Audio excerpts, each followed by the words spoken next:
Standardized method and procedure. Immerse the fully assembled main reducer assembly completely into a dedicated water tank. Introduce clean compressed air at a certain pressure into the main reducer. Observe whether continuous bubbles appear in the water to determine if there is any leakage. Quality standards and evaluation.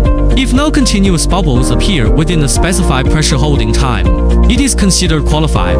Any minor leakage points can be precisely identified through the bubbles.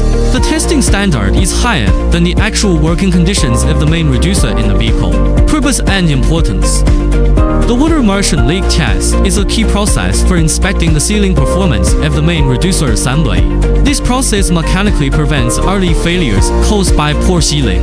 It is directly related to the durability and safety of the electric vehicle drive system.